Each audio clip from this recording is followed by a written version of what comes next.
যেই আত্মীয়র টাকা একটু বেশি ওর দাওয়াত একটু স্পেশাল হয়। কষ্ট নিচ্ছেন আমার কোনো কথায়? যে আত্মীয় স্বজনের একটু টাকা বেশি ওনার খাবার দাবার হয় টেবিলে, যে আত্মীয় স্বজনের টাকা নাই ওনাকে মূল্যায়নও করে না, কেউ জিজ্ঞেসও করে না খাবার খেয়েছে কিনা। আসলে আসলো, না আসলে নাই। আমরা অধপতনের সেই চরম পর্যায়ে নিচে চলে যাচ্ছি। মনে রাখবেন, এটা কখনো মনুষ্যত্বের কাজ হতে পারে না, নবীর উম্মতের কাজ হতে পারে না, আল্লাহর বান্দার কাজ হতে পারে না। কথা বলেন ঠিক কিনা? এই বৈষম্য দূর করার দরকার আছে না নাই? মনের থেকে, মাথা থেকে, এই সমস্ত নোংরা জিনিস থেকে আল্লাহ পাক আমাদের সবাইকে হেফাজত করুক, বলি আমিন।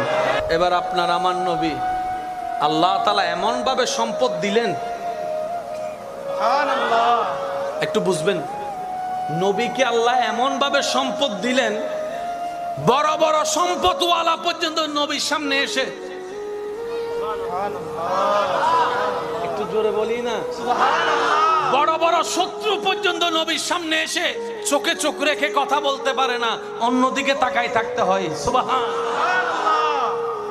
নিয়ামতের শ্রেষ্ঠ নিয়ামত চরিত্র হচ্ছে, এটা হচ্ছে চরিত্র। সম্পদের শ্রেষ্ঠ সম্পদ হচ্ছে চরিত্র। কি বলেন আপনারা? একমত আছেন তো সবাই? সবচেয়ে দামি সম্পদের নাম কি? চরিত্র। চরিত্রের চাইতে দামি সম্পদ দুনিয়া তার কিছু হয়? আল্লাহ তাআলা বলে ইন্নাকা লাআলা খুলুকিন আযীম। মহব্বতের আওয়াজে বলেন সুবহানাল্লাহ।